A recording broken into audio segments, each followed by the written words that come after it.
Hello friends, welcome to my channel.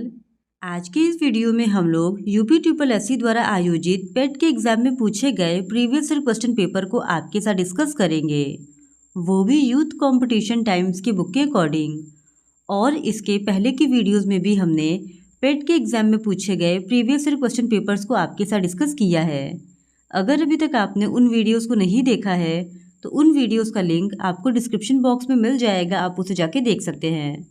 तो बिना देरी किए चलिए आज का ये वीडियो स्टार्ट करते हैं। तो आज की इस वीडियो में हम लोग 16 अक्टूबर 2022 के शिफ्ट सेकंड में पूछे गए क्वेश्चन पेपर को आपके साथ डिस्कस करेंगे। तो क्वेश्चन नंबर 1 है, वियरेबल एटीएम कार्ड्स और ऑफलाइन यूपीआई किस कंपनी द्वारा लॉन्च किया गया है? तो इस क्वेश्चन का सही जवाब है option D, S money. S money company द्वारा वियरेबल एटीएम कार्ड्स और ऑफलाइन यूपीआई लॉन्च किया गया है। एस मनी ने यूपीआई 123 पे भुगतान और पहनने योग्य एटीएम कार्ड लॉन्च किया है। यूपीआई 123 पे भुगतान लोगों को फीचर फ़ोन का उपयोग करके स्मार्टफोन या इंटरनेट कनेक्शन के बिना कैशलेस लेन देन करने की अनुमति देता है। फिर क्वेश्चन नंबर 2, निम्नलिखित में से कौन से भारत के दो पड़ोसी द्वीप देश हैं? तो इस क्वेश्चन का सही जवाब है ऑप्शन सी, श्रीलंका और मालदीव्स। श्रीलंका और मालदीव भारत के दो पड़ोसी द्वीपीय देश हैं। श्रीलंका की राजधानी श्री जयवर्धनेपुरा कोट्टे है और यह भारत के दक्षिण में हिंद महासागर में स्थित है। वहीं दूसरी ओर मालदीव की राजधानी माले है और मालदीव जनसंख्या क्षेत्र दोनों ही प्रकार से एशिया का सबसे छोटा देश है। फिर क्वेश्चन नंबर 3, निम्नलिखित में से कौन सी ओमान की राजधानी है? तो इस क्वेश्चन का सही जवाब हो जाएगा ऑप्शन डी, मस्कट। ओमान की राजधानी मस्कट है। वहीं रूस की राजधानी मास्को, मालदीव की राजधानी माले और बहरीन की राजधानी मनामा है। फिर क्वेश्चन नंबर 4, निम्नलिखित में से किस कंपनी ने उद्योग प्रथम वैश्विक स्वास्थ्य देखभाल योजना शुरू की है? तो इस क्वेश्चन का सही जवाब है option D, Bajaj Alliance general insurance. Bharat के शीर्ष निजी सामान्य बीमा कंपनियों में से एक बजाज एलियांस जनरल इंश्योरेंस ने वैश्विक स्वास्थ्य देखभाल योजना शुरू की है। फिर क्वेश्चन नंबर 5, निम्नलिखित में से कौन लोकसभा के प्रथम अध्यक्ष थे? तो इस क्वेश्चन का सही जवाब हो जाएगा ऑप्शन बी, गणेश मावलंकर। लोकसभा के प्रथम अध्यक्ष गणेश वासुदेव मालवंकर थे।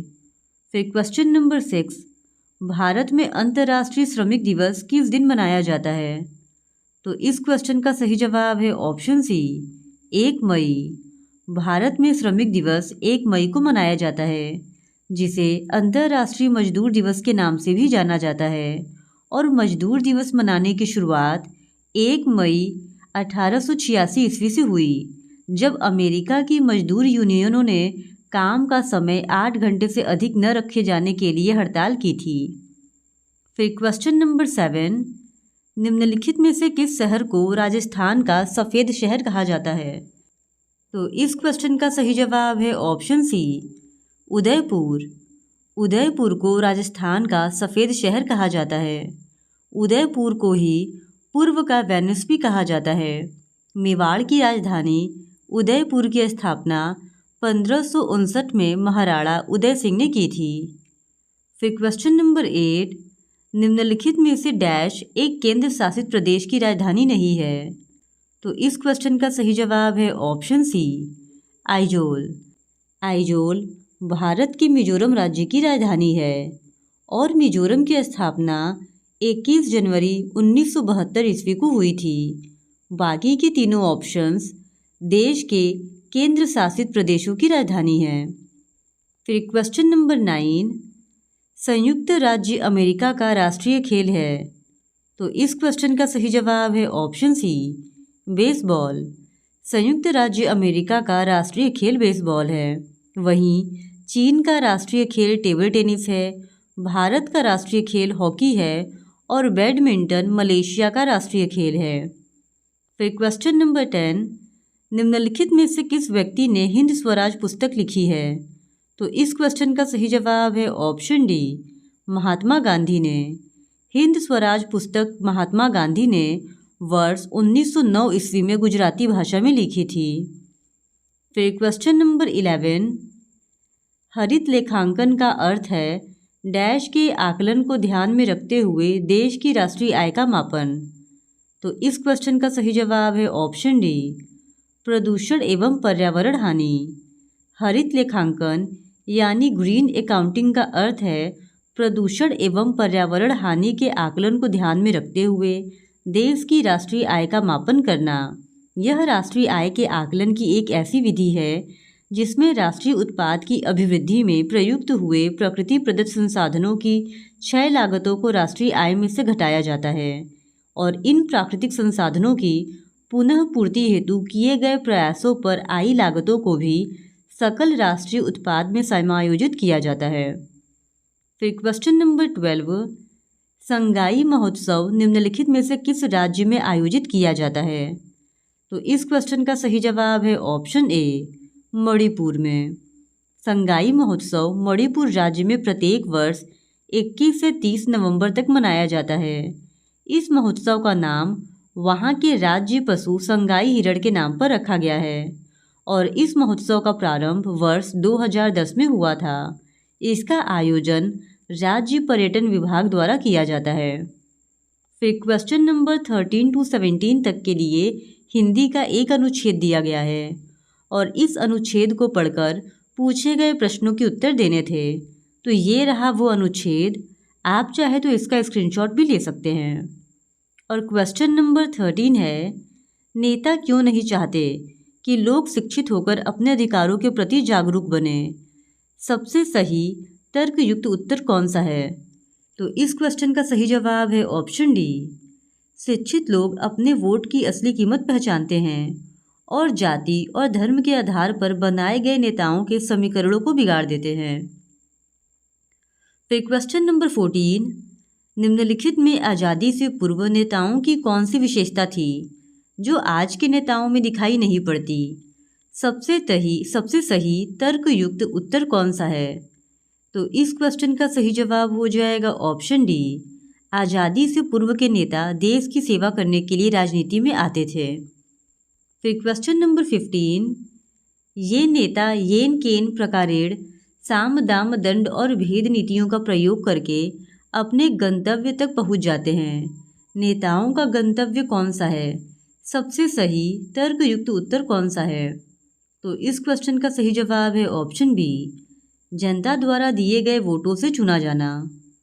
फिर क्वेश्चन नंबर 16, अनुच्छेद के आधार पर बताइए कि आजकल के अधिकांश नेतागण वोट पाने के लिए जनता की कौन सी दुर्बलता का फायदा उठाते हैं? सबसे सही उत्तर कौन सा है?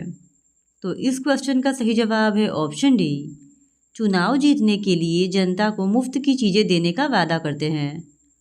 फिर क्वेश्चन नंबर 17, नेता लोग पार्टी क्यों बदलते हैं? सबसे सही तर्कयुक्त उत्तर कौन सा है? तो इस क्वेश्चन का सही जवाब है ऑप्शन बी, स्वार्थ सिद्धि के लिए पुरानी पार्टी छोड़कर नई पार्टी में आना। फिर क्वेश्चन नंबर 18 to 22 तक के लिए एक और अनुच्छेद दिया गया है और इस अनुच्छेद को पढ़कर भी पूछे गए प्रश्नों के उत्तर देने हैं। तो ये रहा वो अनुच्छेद। और क्वेश्चन नंबर 18 है, हमारा जीवन कब निराशा के अंधकार से भर जाता है? तो इस क्वेश्चन का सही जवाब है ऑप्शन सी, जब क्रोध, शोक, ईर्ष्या, चिंता, भय आदि घातक मनोभाव लंबे समय तक अपनी तीव्रता से हमें प्रभावित करते हैं। फिर क्वेश्चन नंबर 19, प्रिय घटनाओं को अपने जीवन में आकर्षित करने के लिए हमें क्या करना चाहिए? तो इस क्वेश्चन का सही जवाब है ऑप्शन सी, हमारा मनोमस्तिष्क प्रिय विचारों से सदा परिपूरित रहना चाहिए। फिर क्वेश्चन नंबर 20, अपने दुर्भाग्य को सौभाग्य में कैसे बदला जा सकता है?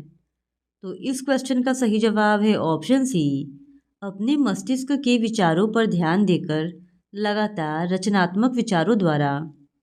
फिर क्वेश्चन नंबर 21, निम्नलिखित में से किस वर्ग के सभी भाव रचनात्मक है? तो इस क्वेश्चन का सही जवाब है ऑप्शन डी, आशा, उत्फुल्लता, प्रसन्नता, मुस्कान, निश्चिंतता, संतुष्टि और आत्मविश्वास।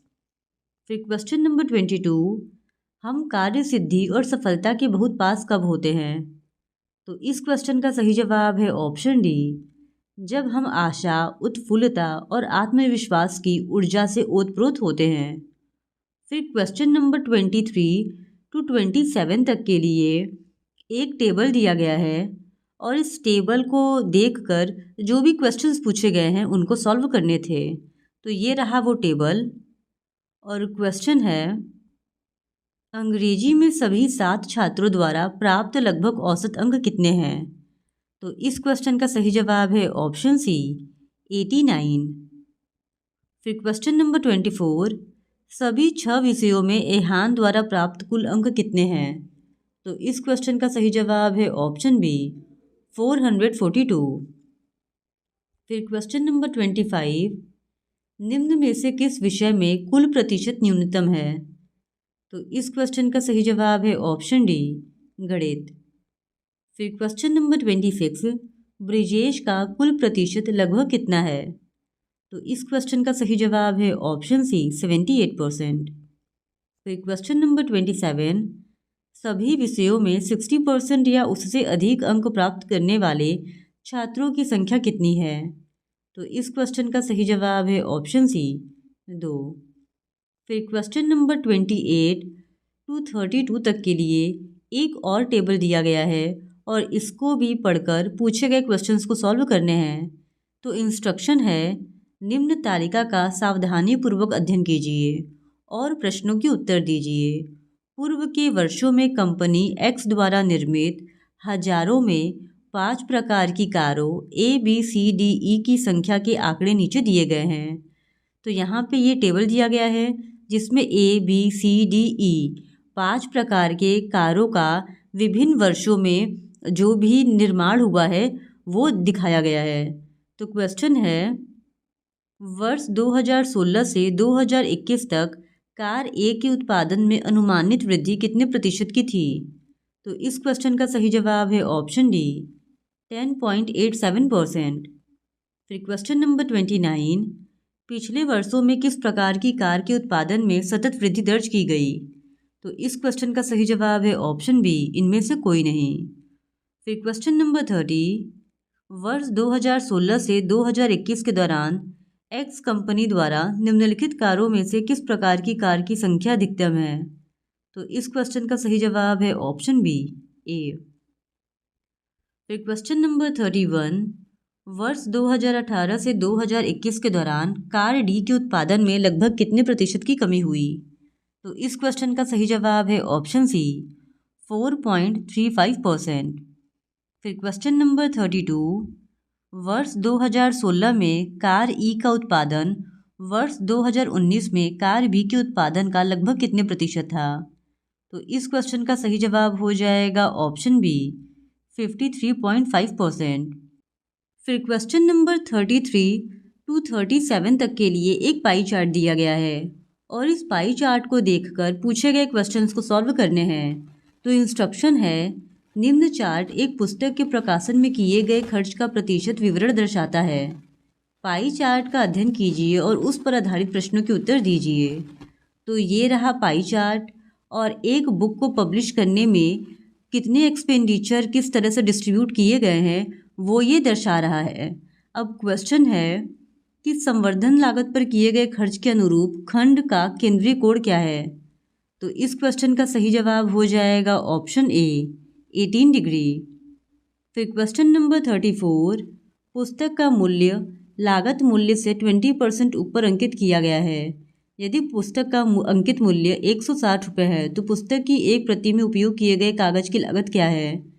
तो इस क्वेश्चन का सही जवाब है ऑप्शन सी, 40 रुपये। फिर क्वेश्चन नंबर 35, यदि 5200 प्रतियों का प्रकाशन किया गया और उसकी परिवहन लागत की राशि 80,500 रुपये है तो पुस्तक की अनुमानित विक्रय कीमत क्या होनी चाहिए ताकि प्रकाशक 25% का लाभ अर्जित कर सके? तो इस क्वेश्चन का सही जवाब हो जाएगा ऑप्शन ए, 387.02। फिर क्वेश्चन नंबर 36, पुस्तक की रॉयल्टी मुद्रण लागत से कितने प्रतिशत कम है? तो इस क्वेश्चन का सही जवाब है ऑप्शन बी 20%। फिर क्वेश्चन नंबर 37, यदि पुस्तकों की एक निश्चित मात्रा के लिए प्रकाशक को 20,600 मुद्रण लागत के रूप में देना होता है, तो इन पुस्तकों के लिए रॉयल्टी की कितनी रकम देनी होगी? तो इस क्वेश्चन का सही जवाब हो जाएगा ऑप्शन सी 16,480 रुपये। फिर क्वेश्चन नंबर 38 टू 42 तक के लिए एक लाइन ग्राफ दिया गया है और इसको देखकर भी जो भी क्वेश्चंस पूछे गए हैं उनको सॉल्व करने हैं। तो अभी तक हम लोग जितने भी मैथ्स के क्वेश्चन देख रहे हैं सारा डीआई से रिलेटेड है। तो यहाँ पे इंस्ट्रक्शन है, निम्न रेखा ग्राफ एक कंपनी द्वारा वर्ष 2001 से 2007 के दौरान किए गए आयात की रकम से उस कंपनी की निर्यात की रकम का अनुपात दर्शाता है। अब क्वेश्चन नंबर 38 है, किस वर्ष में कंपनी के आयात निर्यात के अल्पतम अनुपातिक थे? तो इस क्वेश्चन का सही जवाब है ऑप्शन डी 2003 में। फिर क्वेश्चन नंबर 39, यदि वर्ष 2004 में आयात 240 करोड़ था और वर्ष 2004 एवं 2005 का कुल संयुक्त निर्यात 500 करोड़ था, तो वर्ष 2005 में आयात कितना था? तो इस क्वेश्चन का सही जवाब है ऑप्शन बी 450 करोड़। फिर क्वेश्चन नंबर 40, यदि 2002 में कंपनी का आयात 260 करोड़ था तो 2002 में कंपनी से निर्यात था, तो इस क्वेश्चन का सही जवाब है ऑप्शन डी 325 करोड़। फिर क्वेश्चन नंबर 41, दिए गए वर्षों में से कितने वर्षों में निर्यात आयात से अधिक था? तो इस क्वेश्चन का सही जवाब है ऑप्शन बी 4। फिर क्वेश्चन नंबर 42, वर्ष 2003 से 2004 तक आयात में कितने प्रतिशत की वृद्धि हुई थी? तो इस क्वेश्चन का सही जवाब है ऑप्शन बी, जो डेटा है वो अपर्याप्त है। फिर क्वेश्चन नंबर 43, जैन धर्म का सबसे महत्वपूर्ण मौलिक सिद्धांत है, तो इस क्वेश्चन का सही जवाब है ऑप्शन बी अहिंसा। फिर क्वेश्चन नंबर 44, निम्नलिखित में से किस शासक के दरबार में बहुत से विद्वानों को नवरत्न के रूप में अलंकृत किया गया था? तो इस क्वेश्चन का सही जवाब है ऑप्शन ए चंद्रगुप्त सेकंड। चंद्रगुप्त सेकंड के दरबार में बहुत से विद्वानों को नवरत्न के रूप में अलंकृत किया गया था। उनके नवरत्नों में शामिल धन्वंतरी, छपड़क, अमर सिंह, शंकु, घटखरपर, कालिदास, बेताल भट्ट, वररुचि, वारामिहिर उज्जैन में विक्रमादित्य के दरबार में थे। चंद्रगुप्त द्वितीय ने विक्रमादित्य की उपाधि धारण की थी। फिर क्वेश्चन नंबर 45, दिल्ली सल्तनत के निम्नलिखित राजवंशों में से किसने सबसे कम अवधि तक शासन किया? तो इस क्वेश्चन का सही जवाब है ऑप्शन ए खिलजी। दिल्ली सल्तनत के राजवंशों में से सबसे कम अवधि तक खिलजी राजवंश ने शासन किया। खिलजी वंश ने दिल्ली की सत्ता पर 1290 से 1320 ईस्वी तक शासन किया और जलालुद्दीन फिरोज खिलजी खिलजी वंश के संस्थापक थे। फिर क्वेश्चन नंबर 46, डलहौजी ने भारत में ब्रिटिश साम्राज्य के लिए डैश अवध को कब्जे में लिया। तो इस क्वेश्चन का सही जवाब है ऑप्शन सी राज्य में अव्यवस्था के माध्यम से। फिर क्वेश्चन नंबर 47, हड़प्पा के एक बंदरगाह का नाम लिखिए। तो इस क्वेश्चन का सही जवाब है ऑप्शन ए लोथल। लोथल हड़प्पा कालीन बंदरगाह है। यह भारत के गुजरात राज्य में भुगवा नदी के तट पर स्थित है और इसकी खोज सन 1955 से 63 में रंगनाथ द्वारा की गई थी। लोथल को मिनी हड़प्पा के नाम से भी जाना जाता है। फिर क्वेश्चन नंबर 48, बंगाल में डैश आंदोलन के दौरान तिरंगा झंडा डिज़ाइन किया गया था। तो इस क्वेश्चन का सही जवाब है ऑप्शन सी स्वदेशी आंदोलन। बंगाल में स्वदेशी आंदोलन के दौरान तिरंगा झंडा लाल, हरा और पीला डिज़ाइन किया गया था। स्वदेशी आंदोलन 1905 में भारतीय राष्ट्रवादियों द्वारा शुरू किया गया था जो बंगाल के विभाजन के खिलाफ था।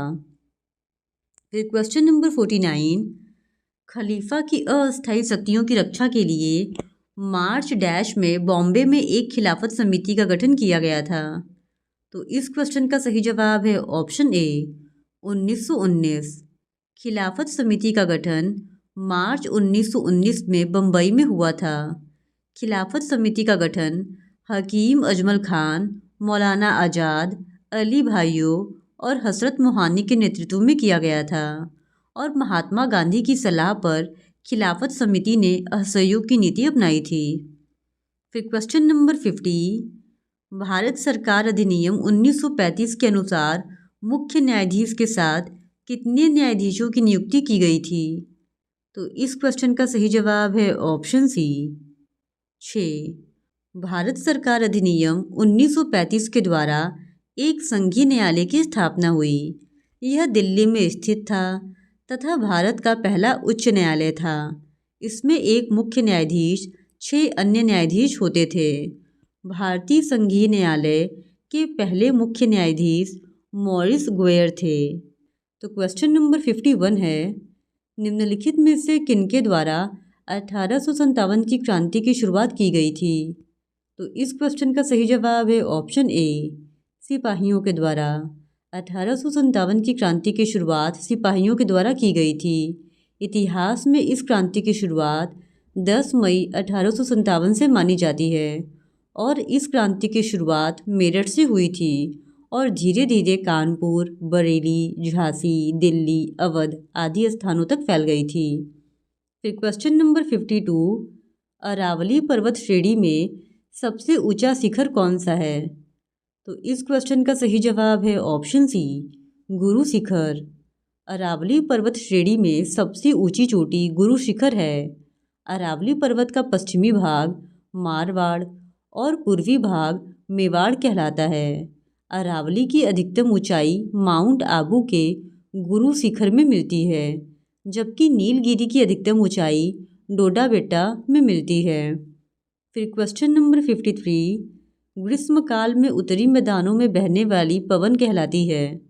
तो इस क्वेश्चन का सही जवाब है ऑप्शन सी, लू।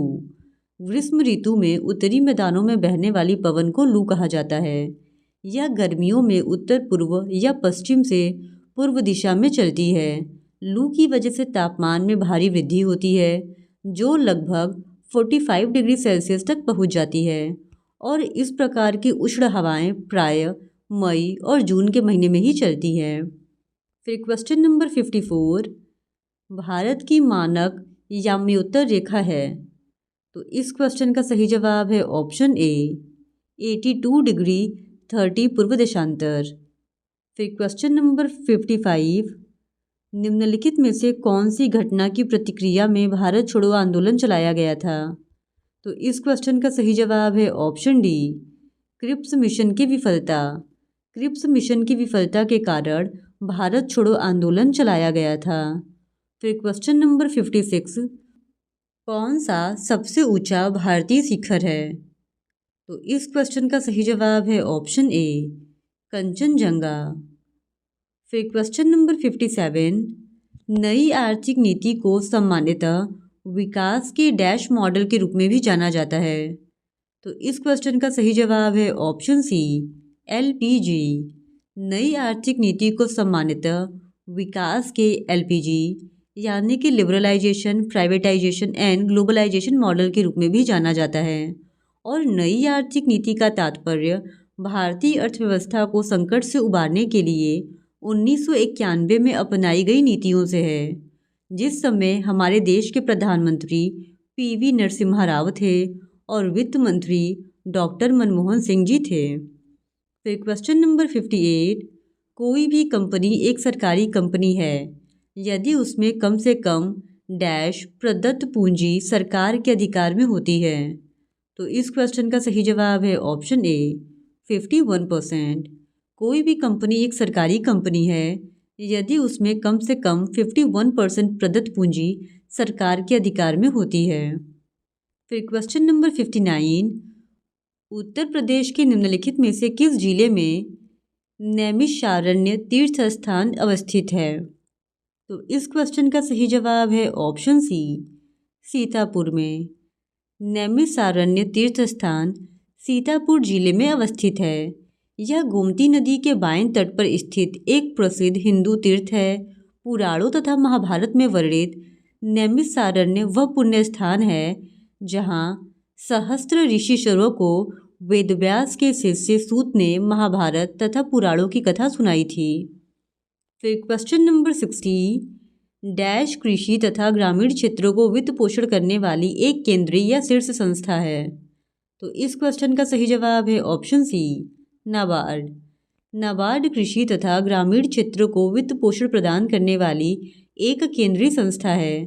भारतीय रिजर्व बैंक के कृषि ऋण कार्यों और तत्कालीन कृषि पुनर्वित्त और विकास निगम ARDC के पुनर्वित्त कार्यों को अंतरित कर नाबार्ड 12 जुलाई 1982 ईस्वी को अस्तित्व में आया था। फिर क्वेश्चन नंबर 61, 1991 के आर्थिक सुधारों के द्वारा निम्न में से किस समस्या की ओर ध्यान दिया गया था। तो इस क्वेश्चन का सही जवाब है ऑप्शन डी, विदेशी मुद्रा भंडार में संकट। फिर क्वेश्चन नंबर 62, हॉलमार्क लोगो का उपयोग निम्न में से किसके लिए होता है। तो इस क्वेश्चन का सही जवाब है ऑप्शन डी, जेवर के लिए। हॉलमार्क लोगो का उपयोग ज्वेलरी के लिए किया जाता है।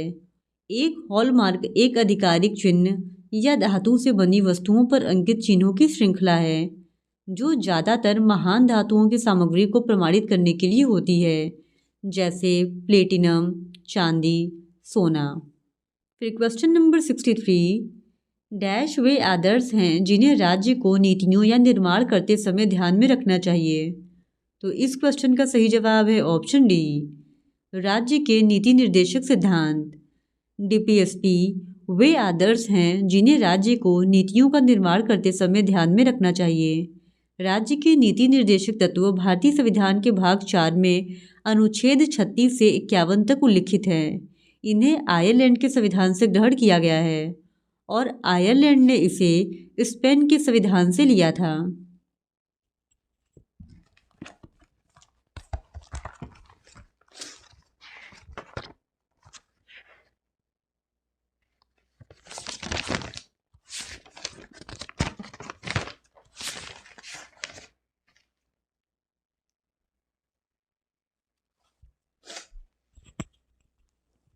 और आयरलैंड ने इसे स्पेन के संविधान से लिया था। फिर क्वेश्चन नंबर 64, निम्न में से किसमें मौलिक कर्तव्य को उल्लिखित किया गया है। तो इस क्वेश्चन का सही जवाब है ऑप्शन ए, भाग 4A में। भारतीय संविधान के भाग 4A में मौलिक कर्तव्य को उल्लिखित किया गया है और मौलिक कर्तव्य को स्वर्ण सिंह कमेटी के रिकमेंडेशन पे भारतीय संविधान में जोड़ा गया था। फिर क्वेश्चन नंबर 65, भारतीय संविधान का अनुच्छेद 343 किसके बारे में है। तो इस क्वेश्चन का सही जवाब है ऑप्शन बी, संघ की राजभाषा।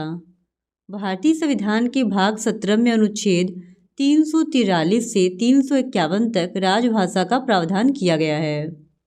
फिर क्वेश्चन नंबर 66, निम्न में से कौन सा अनुच्छेद धन विधेयक को परिभाषित करता है। तो इस क्वेश्चन का सही जवाब है ऑप्शन ए, 110। अनुच्छेद 110 धन विधेयक को परिभाषित करता है। किसी विधेयक के बारे में विवाद उठाने पर कि धन विधेयक है अथवा नहीं, लोकसभा के अध्यक्ष का निर्णय ही अंतिम निर्णय होता है। फिर क्वेश्चन नंबर 67, निम्न में से कौन सा इंद्रधनुष के 7 रंगों में से एक रंग नहीं है। तो इस क्वेश्चन का सही जवाब है ऑप्शन बी, सफ़ेद। फिर क्वेश्चन नंबर 68, निम्न में से किस गैस को ग्रीन हाउस गैस के रूप में नहीं जाना जाता है। तो इस क्वेश्चन का सही जवाब है option B, argon. Argon gas को ग्रीन हाउस गैस के रूप में नहीं जाना जाता है। ग्रीन हाउस गैस ग्रह के वातावरण या जलवायु में परिवर्तन और अंततः भूमंडलीय उष्मीकरण के लिए उत्तरदायी होते हैं। इनमें सबसे ज़्यादा उत्सर्जन carbon dioxide, nitrous oxide, methane, chlorofluorocarbon, जलवाष्प और ओजोन आदि करती हैं। फिर क्वेश्चन नंबर 69, वॉशिंग सोडा किसका प्रचलित नाम है। तो इस क्वेश्चन का सही जवाब है ऑप्शन सी, सोडियम कार्बोनेट का। वॉशिंग सोडा सोडियम कार्बोनेट का प्रचलित नाम है। फिर क्वेश्चन नंबर 70, निम्न में से कौन सी सर्वोच्च न्यायालय के न्यायाधीश की सेवानिवृत्ति की सही आयु है। तो इस क्वेश्चन का सही जवाब है ऑप्शन ए 65 वर्ष। सर्वोच्च न्यायालय के न्यायाधीश की सेवानिवृत्ति की आयु 65 वर्ष है। फिर क्वेश्चन नंबर 71, पौधे अपने पोषक तत्व मुख्यतः कहाँ से प्राप्त करते हैं? तो इस क्वेश्चन का सही जवाब है ऑप्शन डी मिट्टी से। पौधे मुख्य रूप से मृदा से अपने पोषक तत्व प्राप्त करते हैं। फिर क्वेश्चन नंबर 72, यहाँ पे एक मैथ्स का क्वेश्चन दिया है जिसको कि सिंप्लीफाई करना है। तो इस क्वेश्चन का सही जवाब हो जाएगा ऑप्शन सी 1.517। फिर क्वेश्चन नंबर 73, किसान विकास पत्र में मनोज की बचत का 1/3 हिस्सा पब्लिक प्रोविडेंट फंड में उसकी बचत के आधे के बराबर है। यदि उसके पास कुल बचत के रूप में रुपये 1,50,000 हैं तो उसने पब्लिक प्रोविडेंट फंड में कितनी बचत की है? तो इस क्वेश्चन का सही जवाब है ऑप्शन बी 60,000 रुपये। फिर क्वेश्चन नंबर 74, 7 क्रमिक संख्याओं का औसत 20 है। इन संख्याओं में से सबसे बड़ी संख्या है। तो इस क्वेश्चन का सही जवाब है ऑप्शन सी 23। फिर क्वेश्चन नंबर 75, ओजोन होल किससे संबंधित है? तो इस क्वेश्चन का सही जवाब है ऑप्शन सी समताप मंडल में ओजोन परत की मोटाई में कमी से। फिर क्वेश्चन नंबर 76, √9 + 4 √5 = 2। तो इस क्वेश्चन का सही जवाब हो जाएगा ऑप्शन ए यानी 2 + √5। फिर क्वेश्चन नंबर 77, धरेश का सही संधि विच्छेद है। तो इस क्वेश्चन का सही जवाब है ऑप्शन सी धरा + ईस। धरेश का सही संधि विच्छेद धरा + ईस है और यह गुण संधि का उदाहरण है। फिर क्वेश्चन नंबर 78, समश्रुत शब्द अली अली शब्द युग्म का सही अर्थ क्या है? तो इस क्वेश्चन का सही जवाब है ऑप्शन डी भौरा और सखी। अली का अर्थ भौरा होता है और अली का अर्थ सखी होता है। फिर क्वेश्चन नंबर 79, नागर का पर्यायवाची शब्द है। तो इस क्वेश्चन का सही जवाब है ऑप्शन सी चतुर। फिर क्वेश्चन नंबर 80, सन्यासी का विलोम शब्द है। तो इस क्वेश्चन का सही जवाब है ऑप्शन सी गृहस्थ। सन्यासी का विलोम शब्द गृहस्थ है। फिर क्वेश्चन नंबर 81, कोल्हू का बेल होना का अर्थ है। तो इस क्वेश्चन का सही जवाब है ऑप्शन ए बुरी तरह से काम में लगे रहना। कोल्हू का बैल होना मुहावरे का अर्थ बुरी तरह से काम में लगे रहना होता है। फिर क्वेश्चन नंबर 82, सिंप्लीफाई कीजिए यानी सरल कीजिए।